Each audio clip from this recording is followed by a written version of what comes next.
দর্শক আসসালামু আলাইকুম, আপনাদের সাথে আমি আতিক রহমান পূর্ণিয়া। দেশে সামরিক শাসন আসছে কিনা, দেশে সেনা শাসন বা 111 এর পদধ্বনি, এই কথাটি গত 5 আগস্ট বলেছিলেন এই সরকারি তথ্য উপদেষ্টা মাহফুজ আলম। এবং এই আলোচনা দেদারছে চারদিকে, এবং আমরা যখনই লাইভে ঢুকি আমরা তখনই দেখি পাবলিক রিয়েকশন, কমেন্ট যারা করেন বলেন সেনা শাসন চাই, সেনা শাসন চাই, এরকম কথাবার্তা চলতে থাকে। এটা হচ্ছে সেনাবাহিনীর প্রতি আমাদের মানুষের একটা আস্থা এবং বিশ্বাস থেকে। তবে আজকে এই মাঝরাতের এই আলোচনার সূত্রপাত করার উদ্দেশ্য হচ্ছে তা না, আমার সামনে একটি খবর, সেই খবরটি আগে আপনাদেরকে জানাই, তারপর আমরা খবরটির ডান বাম একটু বোঝার চেষ্টা করব। আপনারা খবরটি শুরুতেই সম্পূর্ণ বিশ্বাস করেন বা যে সংগঠন বলেছে সেটা আমি রিকোয়েস্ট করব না, তবে কিছু না কিছু একটা ঘাপলা আছে। সেই ঘাপলা পজিটিভ হতে পারে, নেগেটিভ হতে পারে, এমন হতে পারে তাদের ফেভারে কিছু, এমন হতে পারে তাদের ডিসফেভারে কিছু। দৈনিক জনকণ্ঠ খবরটা হেডলাইন করেছে দেশে সামরিক শাসনের শঙ্কা এনসিপির, যাতে বলা হচ্ছে দেশের রাজনীতিতে উত্তেজনা বাড়তে থাকা অবস্থায় জুলাই সনদ বাস্তবায়ন পদ্ধতি নিয়ে বড় রাজনৈতিক দলগুলো এখনো একমত হতে পারেনি। এই পরিস্থিতিতে রাজপথে দাবি আদায়ের আন্দোলনকে বেছে নিয়েছে জামায়াতে ইসলামী সহ কয়েকটি রাজনৈতিক দল। তারা জুলাই সনদ বাস্তবায়ন সহ 5 দফা দাবির ভিত্তিতে নির্বাচনে যাওয়ার কথা বলছেন, যা নতুন করে উত্তেজনা সৃষ্টি করেছে। আচ্ছা, এইসব কাজ নিয়ে আমরা বেশ কয়েকটা আলাপ আলোচনা করেছি। তারপর জাতীয় নাগরিক পার্টি এনসিপি এই পরিস্থিতিকে কেন্দ্র করে দেশের সামরিক শাসনের সম্ভাবনা নিয়ে শঙ্কা প্রকাশ করেছে। আচ্ছা, সোমবার রাজধানী ঢাকা বাংলা মোটরে আয়োজিত এক অনুষ্ঠানে এনসিপির যুগ্ম আহ্বায়ক জাবেদ রাসিন, তিনি রিসেন্টলি পত্রপত্রিকা মিডিয়াতে কথা বলছেন। এনসিপি কোনো জোট বা যুগপত আন্দোলনে যাবে না, শুধুমাত্র উচ্চকক্ষে পিআর পদ্ধতির দাবি রাখছি, অবিলম্বে গণপরিষদ নির্বাচনের মাধ্যমে নতুন সংবিধান প্রণয়নের দাবি জানাচ্ছি। আচ্ছা, তিনি আরো বলেন বড় রাজনৈতিক দলের দ্বন্দ্বের কারণে সামরিক শাসন জারি হওয়ার সম্ভাবনা রয়েছে। দলের যুগ্ম আহ্বায়ক সারোয়ার তুষারও সতর্ক করে বলেন, সংবিধান নিয়ে রাজনৈতিক দ্বন্দ্ব থাকলে নির্বাচন শান্তিপূর্ণভাবে করা সম্ভব নয়, প্রয়োজনে জরুরি পরিস্থিতি জারি করা হতে পারে।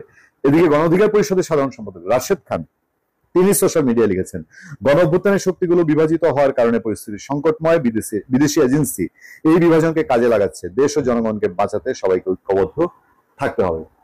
দর্শক, আমি শুরুতে আপনাদেরকে বলছি এনসিপির কথায় 100% কান দেওয়ার প্রয়োজন নেই। তবে আজকে যে আলোচনা, আমরা কিছুক্ষণ আগে যে লাইভে ছিলাম সেখানে আমি বলেছি যে কেওয়াসটা কোন দিকে যাচ্ছে। সত্যি সত্যি যদি মানে এখন এই যে এই আন্দোলন যদি লোক দেখানো না হয়, এই আন্দোলন যদি ডক্টর ইউনূস সত্যিকার অর্থে কিছু লোককে মাঠে নামিয়ে আবার ওই যে একটা বিপদ হবে, তারপর সবাইকে ডাকিয়ে জুস শরবত খাই আবার হাতে হাত দিয়ে মিলিয়ে দেন, এরকম যদি না হয়, সত্যিকার যদি জামাত পিআর অথবা জুলাই সনদ অথবা হচ্ছে আপনার জাতীয় পার্টি নিষিদ্ধ নিয়ে ভয়াবহ কোনো স্ট্রং অবস্থানে এবং বিএনপি যদি সেটা কোনোভাবেই না মানে, তাহলে কেওয়াস বড় কেওয়াস হবে, যেটা মানুষ আশঙ্কা করছে, ধারণা করছে। এটা তো এটার জন্য তার মানে গবেষক বা পুরো ফুল টাইম রাজনীতিবিদ হওয়ার প্রয়োজন নেই। আর এর বাইরে আরো তো খেলা আছেই, ন্যাশনাল ইন্টারন্যাশনাল খেলা আছে। আমরা প্রতিনিয়ত বিভিন্ন নিউজ ধরে আপনাদের সামনে বলি, আমরা ইন্ডিয়া নিয়ে সবসময় সবাই আলাপ আলোচনা করি, আমরা আওয়ামী লীগ নিয়ে আলাপ আলোচনা করি। এই শক্তিগুলো তো একেবারে ফেলনা না, একেবারে বসে থাকার না। আবার ধরেন আওয়ামী লীগের দুষ্ট আওয়ামী লীগই যদি বলেন, সবাই বলে, আমরা যখন বলেছি তখন অনেকে বলেছেন হ্যাঁ আপনি 91 সালের সাথে বা 96 সাথে 2001-এর আওয়ামী লীগ মিলান সেই দিন এখন নাই, এখন আবার ঘুরে ফিরে এসে বলে। আজকেও তো শুনছিলাম, আজকেও সরকারের থেকে বলছে, টকশোতে বিভিন্ন জায়গায় বলছে আওয়ামী লীগ যে কি চিজ কি জিনিস জানো না। এখন সেই জিনিস বাইরে ফেলায় রেখে আপনি স্বস্তিতে পাচ্ছেন না, একটু বোঝা যাচ্ছে। তাকে তো বিদায় করেছেন, দেশ ছাড়া হয়েছে আরো 1 বছরের উপরে হলো, এর মধ্যে নিষিদ্ধ হয়েছে, কিন্তু শান্তি স্বস্তি কোথায়? ফলে কেউ না কেউ খেলতেই পারে। আমাদের ফুল আর্মি টিম, পুরা সেনাবাহিনী কোন একটা বিট্রে ধরেন গেলই না, বা কোন সিচুয়েশনে গেল না, হয়তো ক্ষমতা লোভে গেল না, কিন্তু দেশের পরিস্থিতি যদি ওইরকম হয়, 5 আগস্টে সেনাবাহিনী যে ভূমিকা রেখেছে, দেশের পরিস্থিতি ওইরকম হয়, 111-এর আগে যে ভূমিকা রেখেছে, পরিস্থিতি যদি সেরকম হয়, 91-90 এরশাদের পতনের আগে যে ভূমিকা রেখেছে, সেই ভূমিকা রাখার মতন সিচুয়েশন তৈরি হয়ে যায়, যদি জানমাল বাঁচানোর জন্য প্রয়োজন হয়, তাহলে সেটাকে উড়িয়ে দিতে পারবেন। তবে আবারও বলি, এনসিপি এমন একটা জায়গায় এখন না ঘাটকা না ঘাটকা, এনসিপি হাতড়ে বেড়াচ্ছে অন্তত সামনে যেন মান সম্মানটা থাকে। কোনোভাবে যদি ইলেকশনটা হয়, অন্তত কারো না কারো উপরে তো স্বর হয়ে তাকে 2-একটা সিট আনতে হবে। এটা জামাতের উপরে আপনার যদি পিআর পদ্ধতি দিয়ে স্বর হতে হয়, আর বিএনপির উপরে ভাগবাটোয়ারা শেয়ার হতে হয়, তার কোনোটার বিকল্প তার হাতে নাই। ফলে এনসিপি, গণ অধিকার পরিষদ জনসমর্থনের দিক থেকে কোথায় আছে আপনারা জানেন। তারা যখন বলে তখন বোঝা যায় আবার এই এনসিপি ওয়ালারাই তো সাজোয়া জানে সেনাবাহিনীর শেল্টারে যান বাঁচিয়ে আবার ফিরে এসে তারাই বাংলাদেশের সেনাবাহিনীর ঊর্ধ্বতন কর্মকর্তা, সেনা প্রধান, ডিজিএফআই তা নিয়ে তারা যার পর নাই মুখে যা আসে তাই বলে দেয়। শেষ পর্যন্ত অনুকম্পা করতে হয় সেনা প্রধানের, বলতে হয় বাচ্চা ছেলে পেলে, এদেরকে নিয়ে আর কি বলবো বলেন। এখন আসলের দিকটা কি সেদিকে আছে কিনা দেখেন। আমাদের আজকে যে আলোচনাটি ছিল ব্যারিস্টার ফুয়াদ এবং আপনার মেজর আখতারুজ্জামানের, সেখানেও ব্যারিস্টার ফুয়াদ অভিযোগ করেছেন, স্পষ্টত বলছেন যে যৌথ বাহিনীর সঙ্গে তাদের কথা হয়, জুনিয়র অফিসাররা অনেক কিছু ট্যাকেল দিতে চায়, সিনিয়র অফিসাররা বলছে যা চলতে থাকুক। এই সাইনগুলো, এই যে আলোচনা, এগুলো উঠে আসা, এটা কিন্তু ভালো লক্ষণ না। বাংলাদেশে আমরা কখনোই, আমরা অপারেশন ক্লিন হার্ট দেখেছি, আমরা সেনা মোতায়েন বিভিন্ন সেনা শাসনের সময় দেখেছি, বিভিন্ন নির্বাচনের সময় দেখেছি, আমরা 1/11 দেখেছি। ভুল ত্রুটি থাকেই, একটা বাহিনী ফিল্ডে থাকলে ভুল ত্রুটি হবেই 18 কোটি মানুষের দেশে, কিন্তু এইভাবে ক্রিটিসিজমের মুখে পড়তে দেখিনি। ফলে কোথাও না কোথাও কি একটা রিপারকেশন হচ্ছে।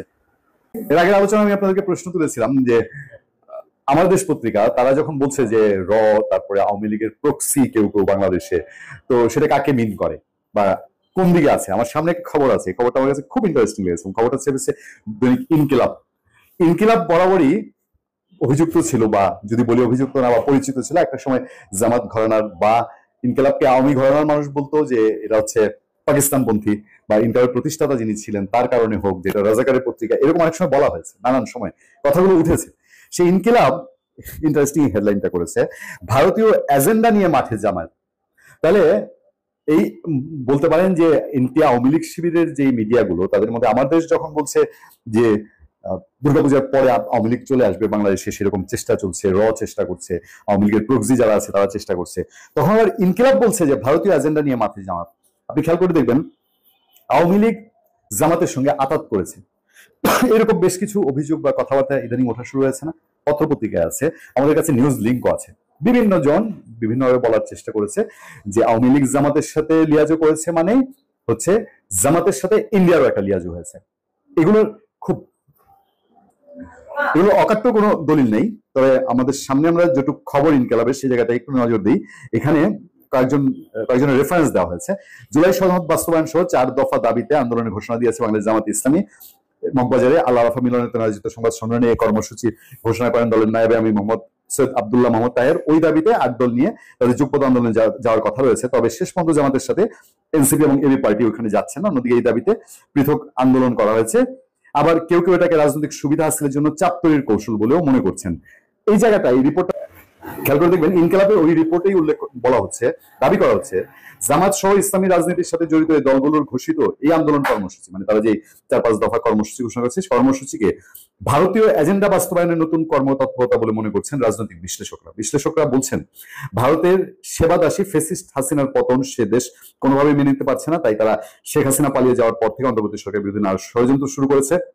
প্রথমে সংখ্যালঘু নির্যাতনের ইস্যুতে সরকার করতে চেয়েছে, এই সরকারকে অস্থির করতে চেয়েছে। আন্তর্জাতিক অঙ্গনে সরকারের বিরুদ্ধে অপপ্রচার চালিয়ে হেয় করতে ভারতীয় মিডিয়া মিথ্যা প্রচারণা চালিয়েছে। এরপর শ্রমিক আন্দোলন, আনসার বিদ্রোহ, সচিবালয় বিদ্রোহ, এই রেফারেন্সগুলো তুলে ধরা হয়েছে। তবে ভারতের সব ষড়যন্ত্র সরকার বেশ সফলভাবে মোকাবেলা করেছে।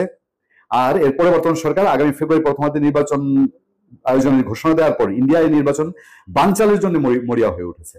এটা হচ্ছে ইনকিলাবের দাবি। এই জন্য দেশে আশ্রিত ফেসিস্ট হাসিনার সাথে পরামর্শ করে তারা নতুন কৌশল নিয়ে অগ্রসর হয়েছে, তারা মানে জামাতে ইসলামী। এই কৌশলের মধ্যে রয়েছে ব্যাপক নাশকতা সৃষ্টি করে দেশে আইন শৃঙ্খলা পরিস্থিতি অবনতি করা। দ্বিতীয়টি হচ্ছে বিভিন্ন দাবি নিয়ে কয়েকটি রাজনৈতিক দলকে আন্দোলনের মাঠে নামানো।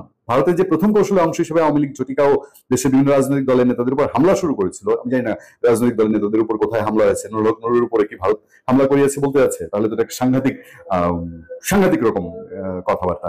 যাই হোক, ডাকসু ইলেকশনের পরে জামাত ইসলামী হঠাৎ যে কমফোর্ট জোন, আমি এর আগে একটা আলোচনা আপনাদেরকে বলেছি যে বিএনপির যে স্ট্রেংথ আছে, বিএনপি আঙুল চুষবে এটা দেখে এরকম ভাবার কোনো কারণ নেই। হ্যাঁ, ভারত এই সরকারের বিরুদ্ধে স্পষ্ট অবস্থান নিয়েছে, এটা অনেক পুরনো আলাপ, কিন্তু ভারত বাংলাদেশে একটা নির্বাচন চায় না।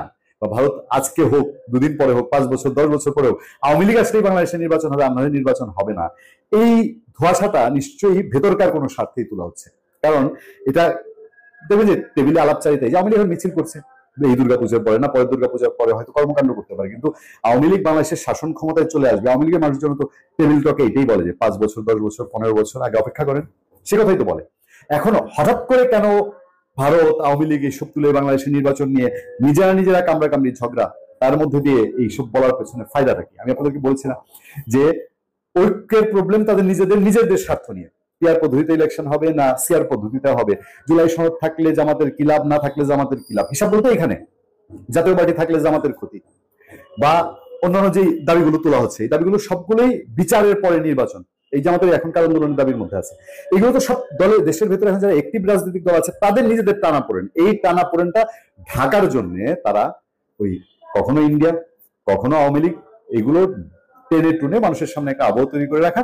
নিশ্চয়ই পর্দার আড়ালে তাদের মধ্যে একটা সমঝোতার দিকে যাবে, এটাই অনেক অনেক জায়গায় খুব জোরে সোরে আলাপ হচ্ছে। ভালো থাকবেন।